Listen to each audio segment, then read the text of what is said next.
नमस्कार, आप देख रहे हैं जनतंत्र प्राइम भारत न्यूज। आपके साथ मैं हूं वैशाली वर्मा। आइए बढ़ते हैं आज की खबरों की ओर। आपके किसी संज्ञान द्वारा हमें गोपनीय रूप से बता दें, हम उसमें कार्रवाई जरूर करेंगे। बिना उसकी कार्रवाई की समस्या समाप्त होने वाली नहीं है। ट्रैफिक वाले में जितनी समस्याएं अतिक्रमण वाली समस्या की उसने विस्तार से बता दिया, हमने बता दिया है। ज्वाइंट सिटी ग्रुप में जो पीयूष हमारे ट्रैफिक को भी खुद जैसे मॉनिटर कर रहे हैं, ताकि एक ही बात बताएंगे सारी समस्याओं के अलावा समस्या हमारे यहाँ आती है। ये हमारा व्यापक है। हम ट्रैफिक को ईज करते हैं, हमारे ट्रैफिक पुलिस पर्सनल लगाते हैं, सब कुछ करते हैं और अचानक ट्रैफिक मूवमेंट आता है और हमारा सारा सिस्टम बंद हो जाता है। दूसरी समस्या है कि हमारे ट्रैफिक लोग अभी कम है, हम लोग उसको बढ़ाने की कोशिश कर रहे हैं और लेकिन हम इसके जागरूक करेंगे। और ये समस्या ये हमको लगता है आगे जब भी मीटिंग आएंगे हम लोग जरूर डिस्कस करते रहेंगे। और मोटा मोटी सारी बातें कवर हो चुकी है। समाचार पत्र वितरण के लिए हम लोग ज्वाइंट परिचय पत्र देंगे और मंत्री जी जब कहेंगे तो हम लोग ऐसे कार्यक्रम जारी कर रहे हैं। ये आप और पीयूष में लेकर सारे काम तो हो गया है।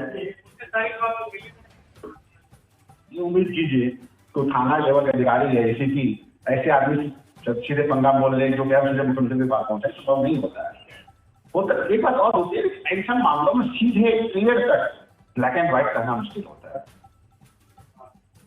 वो जो दुकान का मालिक था वो ही कह रहा था ये दुकान था, हमने 6 तारीख को रेंज पर किया हुआ था, उनका निधन हो गया, 4 महीने से 5 महीने से कोई रेंट नहीं दे रहे थे। अब लड़कियां जबरदस्ती आके बैठना चाहती, लड़कियां कह रही थी कि हमारे जवान रेंज में बैठ रहे थे और ये कब्जा करना चाहते हैं, जाने देना चाहते, हमने 2-3 महीने किराया नहीं दिया तो कब्जा कर सकते। तो कभी कभी क्या होता है कि ब्लैक एंड व्हाइट क्लियर नहीं होता है, ग्रे एरिया होता है, उसमें हमें निर्णय लेना पड़ता है। लेकिन फिर भी हम कोशिश यही करते हैं कि जो गरीब हो, मजलूम हो, विक्टिम हो, उसका साथ होता है। जैसे मैंने कहा मुझे कई बात पता है और मैंने आप कभी अलग बैठे मैं बता दूंगा किससे मैं झड़प हुई और मैंने कहा था तो मेरी बात सुन लीजिए, आपको मेरे भरोसा नहीं है, आपको अच्छे लाने चलिए अभी चलिए मुख्यमंत्री का मैं नहीं करता हूँ। मैं कई उदाहरण दे रहा हूँ कैसे शासन चेकअप करते हैं क्योंकि बहुत बड़ा इशू होता है। जिसका घर खाली होता है, दुकान खाली होता है, मकान खाली होता है, बहुत होता है, हम जानते हैं। और हम लोग बहुत क्रिस्टल क्लियर है, ठीक है तुमने दुकान खरीद लिया, इसका तुम्हें अधिकार नहीं मिला तो जबरदस्ती से खाली करा लोगे, खाली कराना कोर्ट से आदेश लो, बहुत क्रिस्टल क्लियर है। तो आपके संज्ञान में कोई मामला है, हमारे संज्ञान में ज्यादा मान लीजिए। एक बात आई थी कि व्यापारी मुकदमे हो जाते हैं, लेकिन और मुकदमे चाहे मुझे नहीं पता, लेकिन जो व्यापारी आपस में लेन देन मुकदमे होते हैं वो हमारे सामने जरूर आते हैं और उसमें हम लोग सीधे मुकदमे नहीं लिखाते हैं। हम लोग पहले थाने में भेजते हैं, जांच करो, दोनों पक्षों से बात करो, मामला सुलझ जाए ठीक है ना।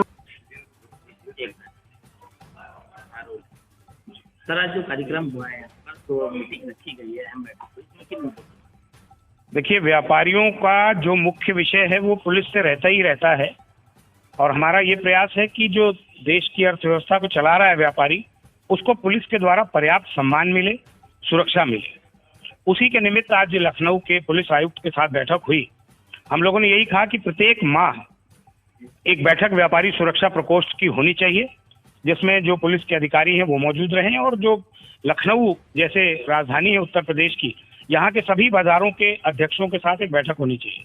इसके साथ हमने ये भी कहा कि अगर हम चाहते हैं कि संवाद और अच्छा हो पुलिस के साथ व्यापारी का, तो क्षेत्राधिकारी स्तर पर भी बैठक हर महीने आयोजित हो जिसमें जो हमारे संबंधित वहाँ के व्यापार मंडल के पदाधिकारी वो शामिल रहें।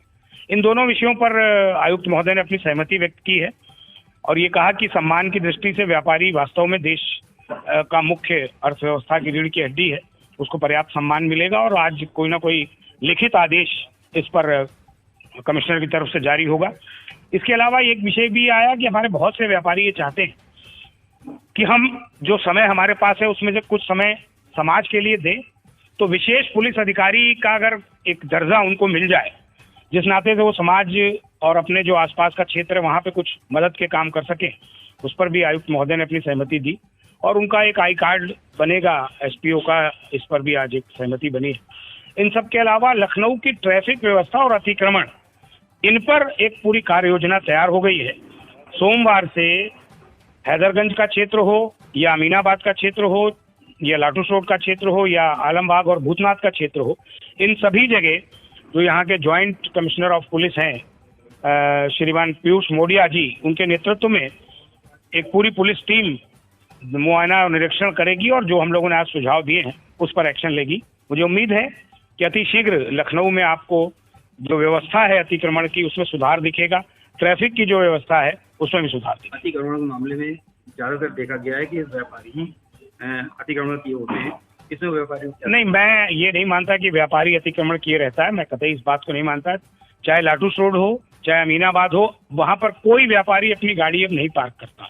वो या तो अंडरग्राउंड पार्किंग में लगाते हैं गाड़ी को या फिर अपने घर पे छोड़ के आते हैं। 2 पहिया वाहन से आते हैं, 4 पहिया वाहन तो कम से कम नहीं लेके आते। और जो लाते हैं निश्चित रूप से उनको कोई मजबूरी हो सकती है कि जो चल नहीं सकता, 2 पहिया वाहन चला नहीं सकता, उनको भी हम लोग समझाने का प्रयास करेंगे कि भाई जहाँ पर पार्किंग की व्यवस्था नहीं है वहाँ पर आप अपनी गाड़ी खड़ी कर देंगे तो रोड ब्लॉक हो जाएगी। हम इसमें व्यापारियों को भी एजुकेट करेंगे, लेकिन पुलिस प्रशासन को इसमें और गंभीर रोल अदा करना पड़ेगा। अतिक्रमण एक जगह का एक बार हट गया दोबारा न लगे, इसकी चिंता पुलिस को ही करनी पड़ेगी। सर, आज के कार्यक्रम में तो जो पुलिस टिकट है इन्होंने जो बात कही उस पे जो है आपके व्यापारियों की नहीं, देखिए उनकी तो लगभग सभी बातें ठीक हैं। उन्होंने कोई ऐसी बात नहीं कही कि जिससे व्यापारियों को कोई असंतोष हुआ हो। उन्होंने ये जरूर अपेक्षा की कि व्यापारियों की हमें का सहयोग चाहिए हर विषय पे। अतिक्रमण हटाने में भी सहयोग चाहिए। मान लीजिए एक जगह से अतिक्रमण हटा और वही के व्यापारी नेता ने अगर सिफारिश कर दी कि नहीं साहब चलिए ये हमारा बहुत खास आदमी, बंद शब्दों में उनका ये कहने का मतलब था कि इस तरह के जो अप्रोचेज आती हैं सिफारिशी, उसमें कभी कभी समस्या आती है तो उसमें व्यापारियों को उनका साथ नहीं देना चाहिए जो गलत है।